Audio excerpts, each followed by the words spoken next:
Hi everybody, welcome to the amazing Hilltop Yurt here at Trevellan Magic Space. And thank you so much for coming for our first Hilltop creative session with Jane and Russ, Facing the Ocean. We're going to be playing tunes inspired by the Cornish landscape and more this afternoon. So hello to anybody that's managed to find the link for Facebook and join us live from wherever you are around the world, and hopefully other people that will find it after this afternoon and listen in later.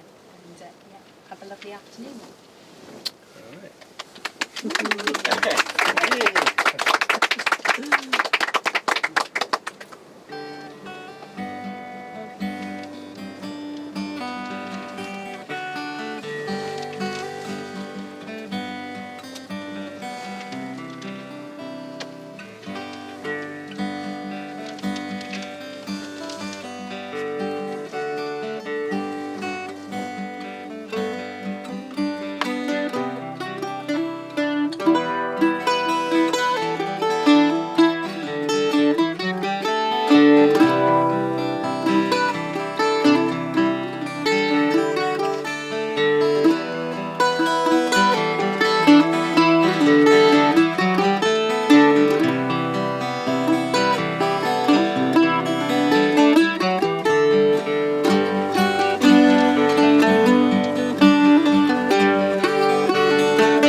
That wasn't one of our tunes. That was a tune which we play before we start playing quite often. Just it's like a good luck charm. It's called "The Way Is Clear," and it's written by a Cornishman.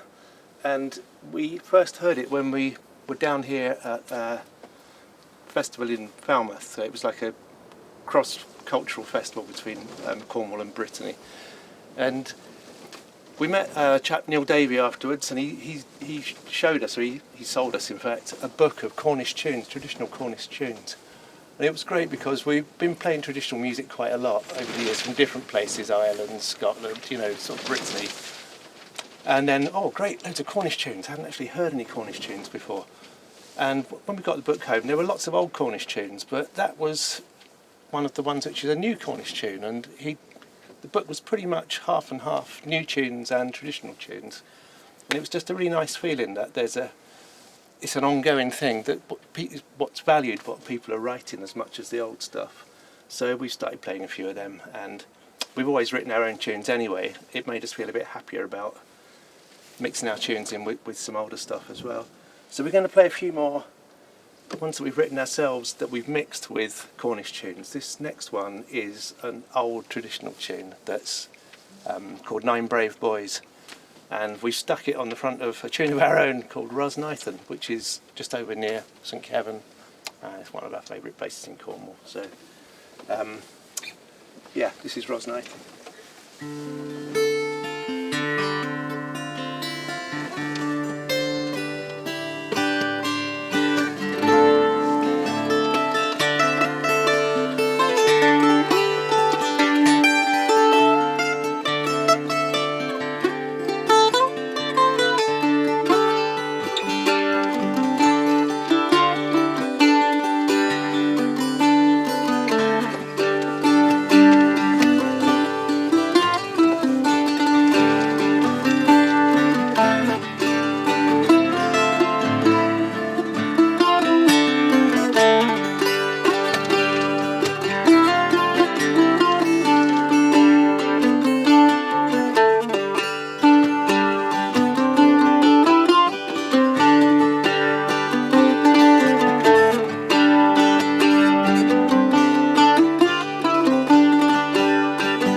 So that was Ros Nathan. So just wanting to write a tune in a place, really, to be in a place, get into it, love that place, and then how do you make yourself more connected to it?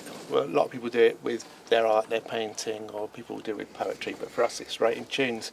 The great thing about a couple of acoustic instruments is you can go and sit anywhere. You can sit on the coast, you can sit in the field outside, and you can write something, and that link between music and memory is really, really strong.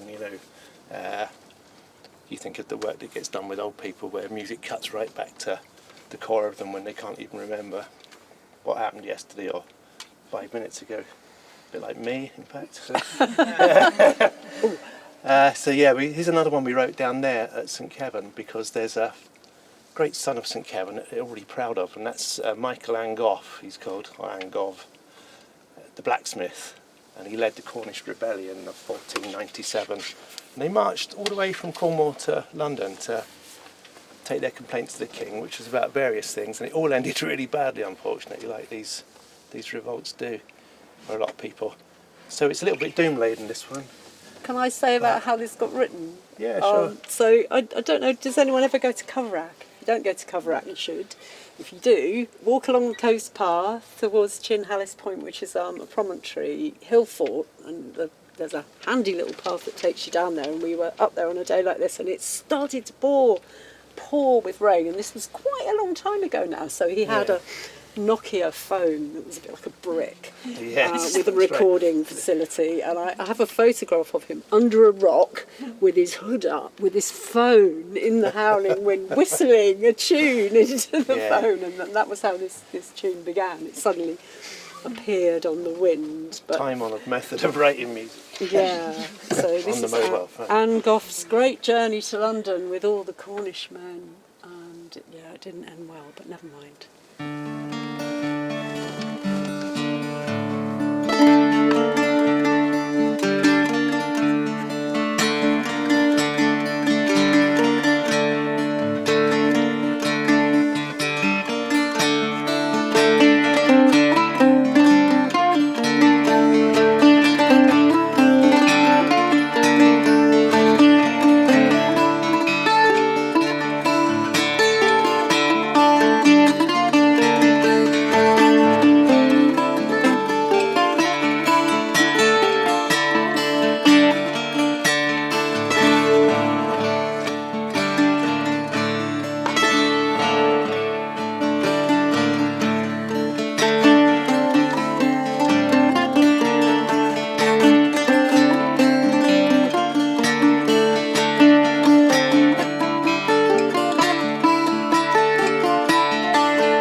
So we don't live in Cornwall, but we do come here as much as we can. I think we'd quite secretly like to live here. My granny was Cornish, she was a Pengilly, but I'm not really sure where from. I have this real attraction to the lizard. I just love that part of the world, and quite often we come out of season, so the weather's a bit harsh, and we were down here one time. It's raining. We went to Cadgwith. And what do you do in Cadgwith when it rains? We're standing on the beach in the rain, but because it was raining, all the little pebbles on the beach were shining in the rain, and they were glowing, and I looked down and there was an amethyst amongst the pebbles. Apparently they occur. I went and looked at a geological map, and I spoke to someone who'd grown up around here, and they said, yeah, you do get amethysts, and they quite often on Kennack Sands you can find amethysts if you're lucky at low tide. So I'd obviously just got lucky, and I just reached down and picked up this amethyst, which was great because I was having a bit of a sort of rough time at work and things like that at the time. So to find this beautiful thing, and I have to admit I did take it away, so I shouldn't have done that really, but I've still got it. And this tune is called The Amethyst, so it's about finding something bright on a dull day.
That was a good moment, yeah.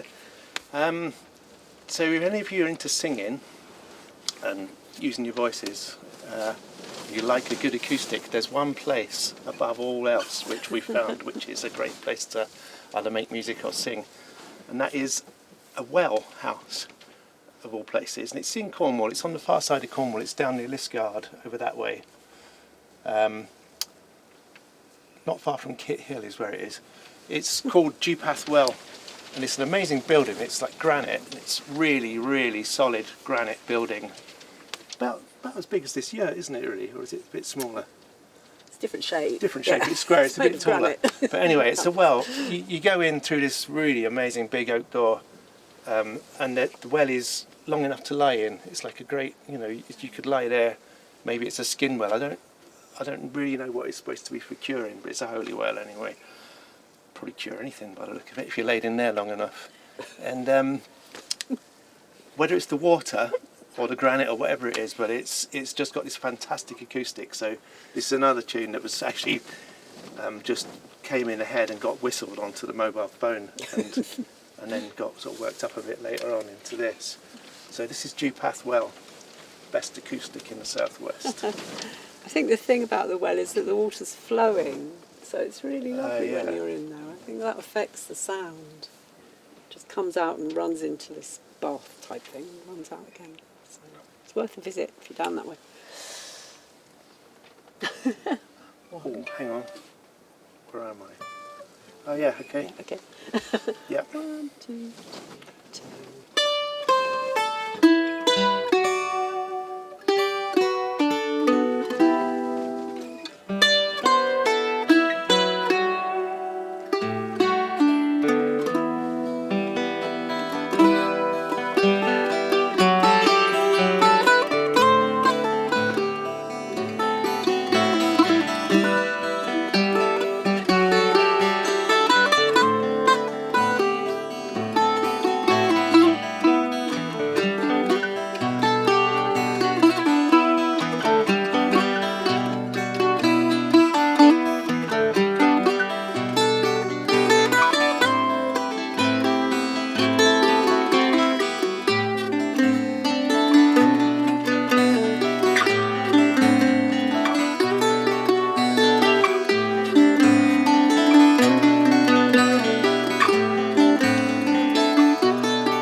We're nearly running out of Cornish ones now, which is a bit of a shame. So we'll play one more now. Maybe we'll have some chai then, sort of something like that, isn't it? Yeah. We've got one Cornish one actually for the end when we play another set afterwards, and then we've got one Cornish one at the end, which is actually written here, which is good. Well, it was started here anyway. Something started here, but that's another story. We'll tell that story at the end. That is the story. So we're going to play this last one now. The first bit of this tune is an old Cornish tune. It's an old carol, in fact, so probably carol in the sense of like a circular dance rather than like a Christmas carol, you know. So carol is a circular dance. And it's quite characteristic of some Cornish stuff, which is what sets it apart from a lot of English stuff. It's in 5/4 time, which is not something you ever really seem to get in England. So, and it's called To Mirth Inclined. So it's a lovely tune. We thought we'd write another tune in the same time signature when we were sitting up on the cliffs up above Nan Julian over near Cape Cornwall. Beautiful day. And got this other tune together anyway, and I couldn't decide what to call it, and then we were just sitting there and a wisp of straw just came. For some reason you could see it coming from miles away. It was a windy day right on top of the cliffs, and it came and it came and it came. It just landed right in my lap. So I thought, right, I would call it the Wisp. I don't know if it's like Will-o'-the-Wisp or Wisp. Anyway, so this is The Way Is Clear. No, not The Way Is Clear. The Wisp. Yeah, To Mirth Inclined and The Wisp. That's it.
A little break now, and then after we've had a break we'll be playing some more from slightly wider horizons. So should we say about half an hour break? Yeah, whatever suits, whatever's going on. So for people who might be watching from elsewhere, I think that you can join us back in half an hour, maybe get a cup of tea and then come back again.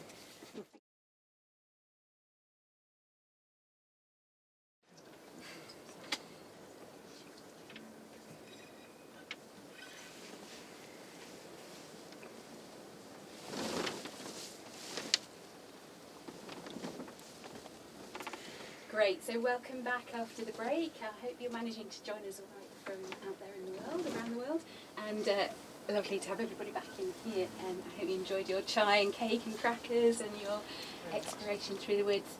I just wanted to start off the second half by telling you a little bit more about how special it is to have Jane and Russ here today, actually, because I introduced the fact that we were here, but really not much about them. So they are just the best people in the world to be doing the first gig here in the Yurt for so many reasons. Aside of being fantastic musicians and making just beautiful music to soothe our souls and inspire us and make our spirits dance on a Sunday afternoon, they were the first people to know that I was going to be moving to Trevellan, and that was quite a magic story in itself. That Jane has a birthday which she often comes down to Cornwall for, to the Lizard, as she said about loving the Lizard area.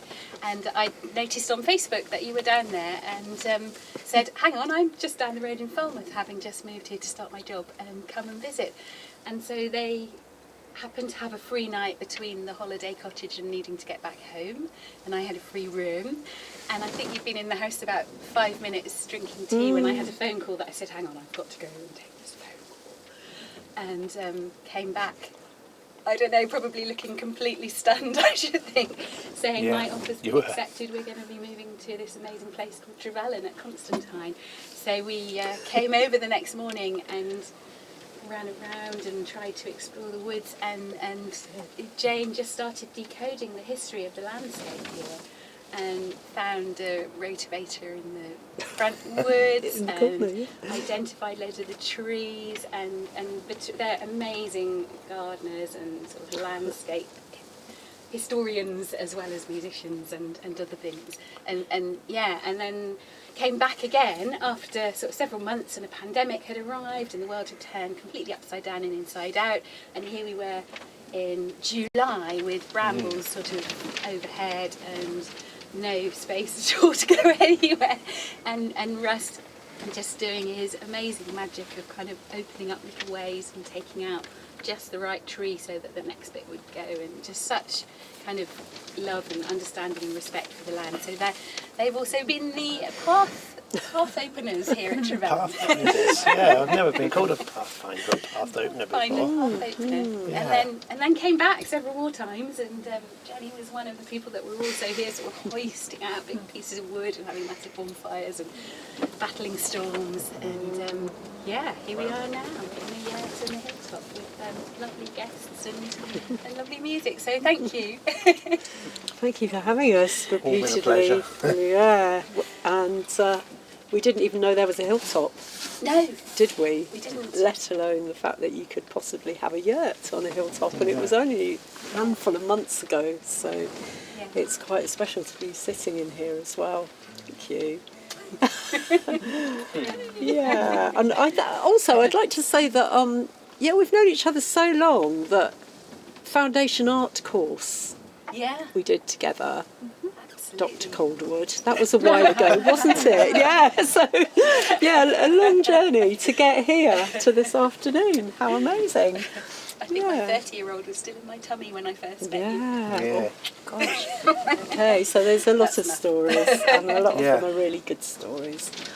Okay, we should have some more music. Yeah, we're going to sort of skip around the place a bit now in terms of where the tunes were written. So this one was written at Land's End, but it's not the Land's End here, the Land's End in Brittany, in Finisterre. So we went and stayed at a place called Pennes, and wrote this one. It's the first of a number of tunes that have got the name Pen in the title, because anyone that likes their language will know that Pen is the same word in Welsh, Cornish and Breton. It just means head, or is applied to a headland, and headlands are the kind of places where you just get to sit and spend time, aren't they? So when we're sitting spending time, think about tunes. So this is called Penennes.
So that was Penennes. The next one is Pencare, which is Pembrokeshire.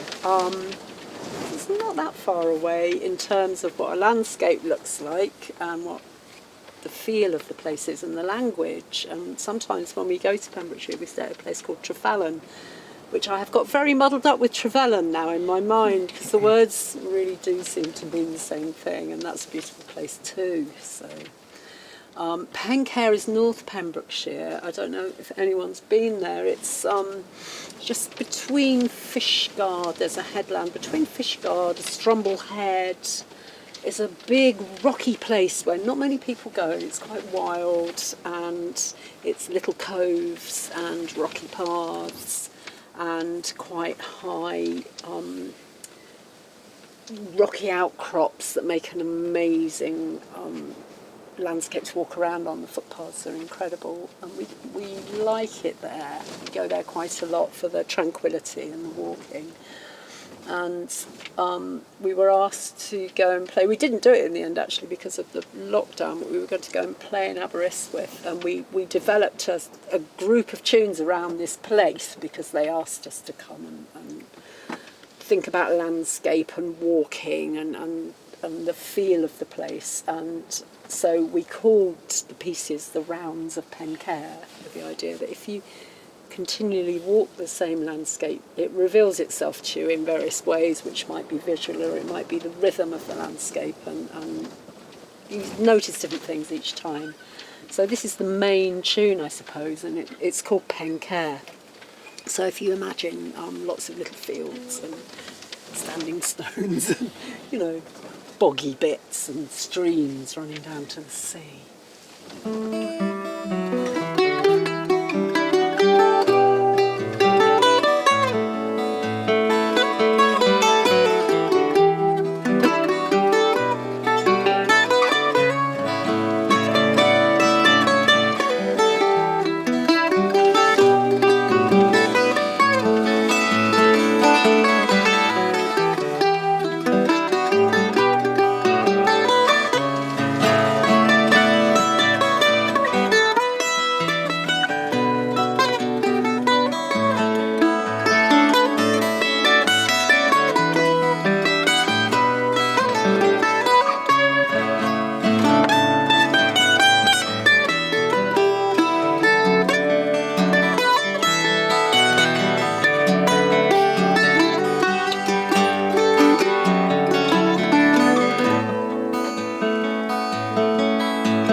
So yeah, we were down there when the stay-at-home thing came in last year. Everyone stay at home, don't go anywhere.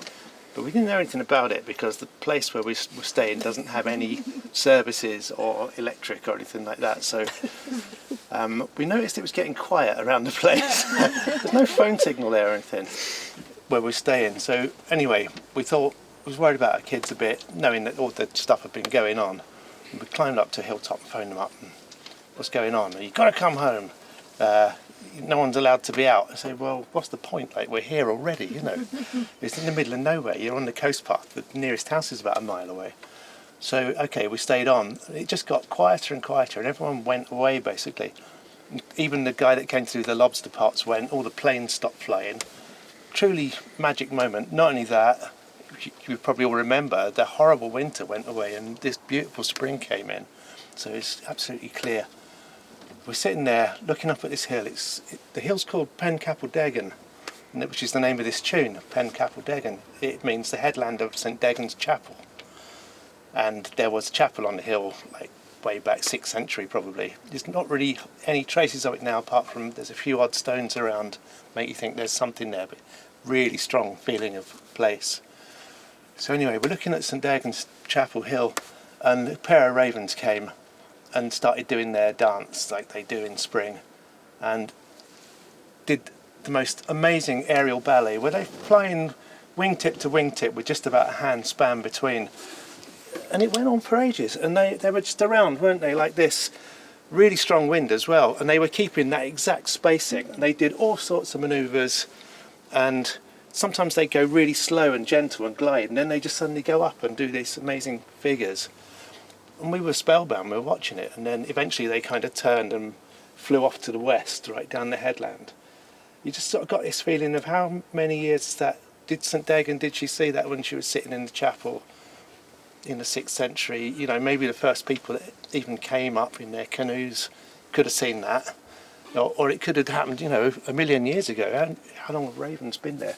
Really powerful moment anyway, wasn't it? So we sat down and thought, we've got to write a tune to remember that, and it's worked because we can play this tune now and get in that space. So it was sort of worth the effort to try and put this tune together to remember it, because those sort of moments, you can see them and they really hit you at the time, but then a year later you might have forgotten all about them, you know. It's great to record these things somehow in your head, heads being what they are. They lose things, don't they? So this is Pen Capel Degan.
Yes, the ravens.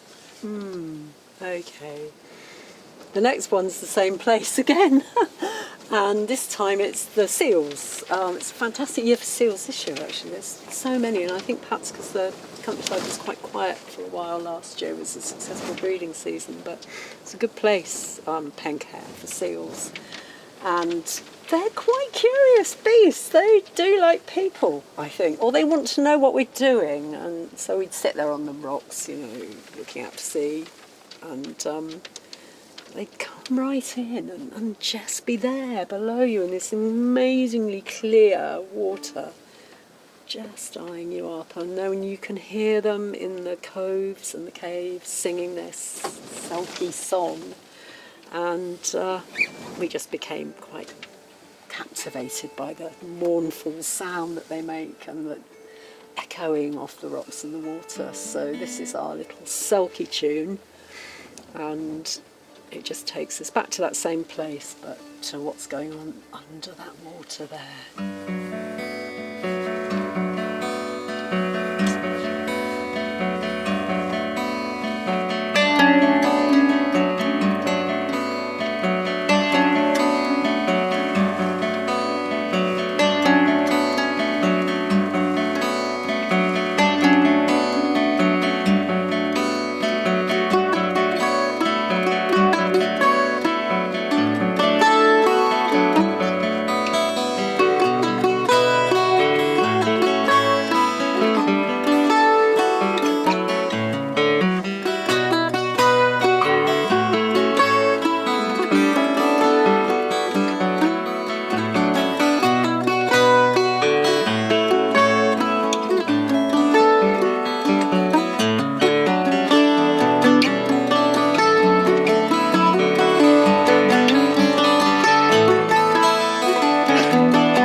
There's a few more, if you're up for some more. We still have a few, so... Okay. I got to introduce this one because I love the story. This is about Ireland. We lived in Ireland for quite a long time, and it's about the weather, believe it or not. If you live in Ireland, you know about weather. And we decided to have a little holiday in Connemara, which isn't an area we know very well, and we booked this place to stay, which looked really wild. And then we discovered, when I was looking it up, that it's next to the Mace Head Atmospheric Research Station, which is an outpost of the University of Galway, and it's they get so much weather there that it's one of the main sites for monitoring CO2 in the atmosphere around the globe, because they get the Atlantic, and it's one of the first places where the Atlantic air hits land. So we'd chosen quite a good place for storms, basically. And I love the idea of this atmospheric research station with these boffins coming and going with their, their jumpers on and their amazingly important work that they're doing monitoring climate change, I suppose. But when we got there it was, just like we'd imagined it, these sort of strange concrete buildings and masts and things, And then the most stunning expanse of Connemara, beautiful headland. And it was about this time of the year, it was after the equinox, so the wind was up and we were in this little cabin. It was Tropical Storm Humberto. That's right, it wasn't... Probably beware, Tropical Storm Humberto's coming. It had a name, the Gulf the of storm. Mexico. But we thought it was all a bit of a hoot because we were just on holiday and, didn't have to go out in it really. But the wind in the chimney was quite something. So this tune is called The Wind in the Chimney, and we wrote it there and thinking about the air coming off the Atlantic and the waves and the salt spray in the air and also this atmospheric research station going on. And it was quite a strange combination of ancient and modern. It's not unlike here. It can be completely wild 1 minute and then it goes totally calm. And just when you think you've got your coat on and you get down to the shore, it goes completely wild again. So tried to get that in the tune. I love the way the Atlantic storms come in with these sort of gouts of rain and bursts of bright sunshine, and you get loads of rainbows and stuff. So anyway, this is what it sounded like to us.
getting to the end of our Celtic travels. We're going to go back to Somerset for a couple now. So yeah, lockdown time. Luckily, at the bottom of our village, there's a river, which is a river without a name, funnily enough, because most rivers have some sort of name, but ours doesn't have one. So this is a tune called The River Without a Name. We spent loads of time down there and got this one together, sitting around by the river. Yeah, I think the thing about the past year or so is that you've been forced to be at home quite a lot, haven't you? And as you can tell, we like to wander around places where we don't live, so we were made to kind of stop and pay attention to where we were. Yeah.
So yeah, sitting around at home, lots of time.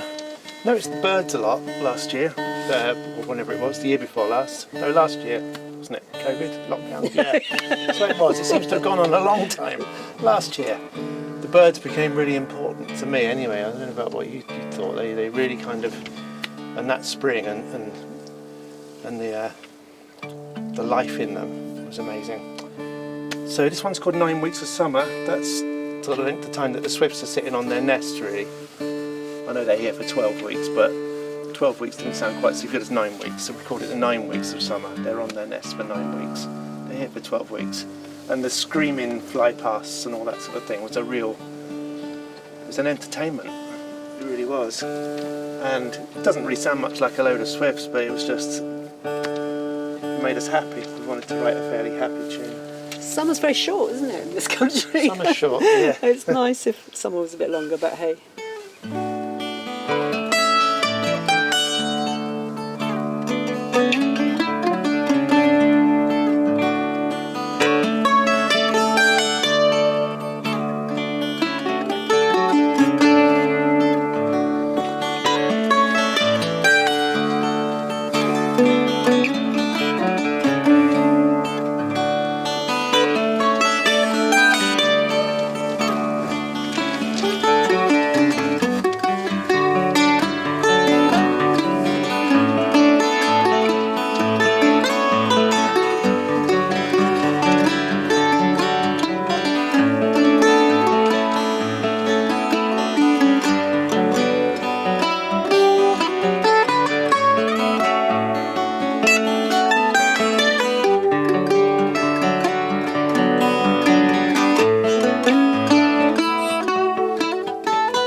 We just got a couple more now, and this is the most recent tune, so it's a bit of a challenge here. And I was inspired by an artist to write this tune, so I'd like to name check her in case she's watching, and that's Julia Manning, who's a printmaker, and she is.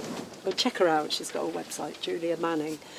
And I was really fascinated by the way she worked and the way her prints were layered, and they're very meticulous and they're very researched, but they come, at the end, everything comes together and to make this thing of great beauty. And it's very strong, her work, and she works in quite a lot of the places that we love to go to as well. And she does work on Stockholm Island off the coast of Pembrokeshire, and seabirds and cliffs and sea, and so I just looked at her work a lot and thought I'd like to write a tune for her, and we got the privilege to play it to her in a studio last weekend. She had no idea that we'd been stalking her and writing a tune, and we turned up with our instruments, and she had an open studio, and we said, hey, guess what, got a piece of music. So we got to sit down. She did like it. Yeah, she liked it. Well, she had to. Yeah. Yeah, so this is for Julia, and it's Julia's tune.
we come to the last tune, and this was the one from here, from Trevellan, which is actually called the Badger of Constantine, is what it's called. It's kind of badger, because it's about a weird event, sort of a supernatural event, I'd call it.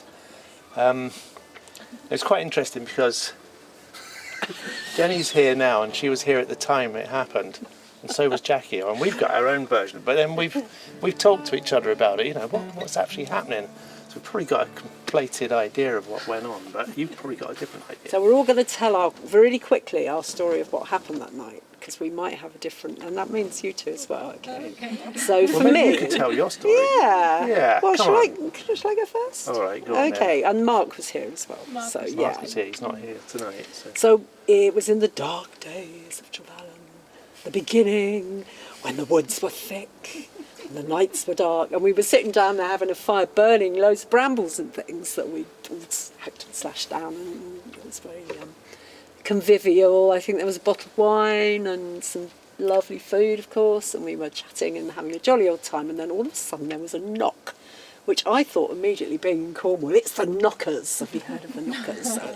Knockers. And there was this sort of knock going on, and then there was the most blood-curdling kind of grunting, screaming sound, and what was going on, I don't know, and then it sounded like, I don't know, that was where I really didn't know what happened next. So, what's your version of the story? I want to hear Jenny's version next. Oh, what's your version? Well, I remember there being a full moon. I'm fairly sure there probably could have been a full moon. And just the mystery and the darkness and the shadows of Trevellan. You just moved in, Jackie, and we're just starting to clear the pathways.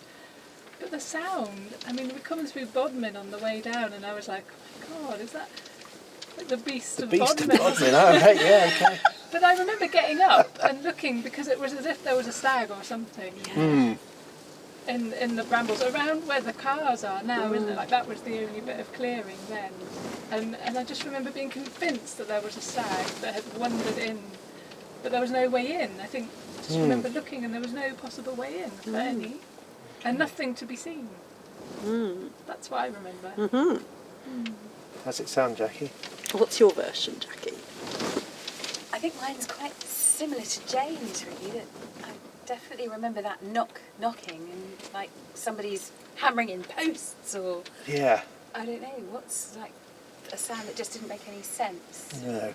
We went to look in the morning, didn't we? And there was I remember nothing you anywhere disappearing around. off Yeah. into the dark. I had went and had a look, yeah. What the hell's going on? Feeling very safe around the fire with this huge darkness. Yeah. Like, well, who knows? Who knows what? But there was nothing in the morning, was there? There was no sign of anything. There was no blood or anything, was there? You know, it It wasn't the bats. wasn't the bats, no. No. Yeah, the knocking was strong in my head, and I think what really struck me most was how we all went from what had been quite a lively, very chatty, quite a few of us round the fire thing, went to complete silence where we were all just completely gobstruck. You know, what on earth was that? And then it's like this eerie supernatural feeling. But it was Mark who was here, who it had all gone quiet, and we were all looking at each other, and he just went, "The Badger of Constantine." It's just like, whoa, we'll have to have a tune called that. Anyway, we've written this tune. I don't really know if it does justice to the event, but We've never played this to anyone before. no, it's a bit of an awkward sort of tune in a way, but We pinched a Cornish tune to put on the end because I was convinced that it was something a little bit Cornish going on, and so it's maybe the tune will explain the story better than our words. yeah. The tune we tacked on right at the very end takes us full circle anyway, because it was written by this guy Neil Davey, who's done so much to revitalise Cornish traditional music. So, and you thought it sounded a bit like a load of knockers running away laughing, didn't you? Those little naughty people, you know, that scared them. Okay. So this is the Badger of Constantine.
for listening. Thank you, everyone.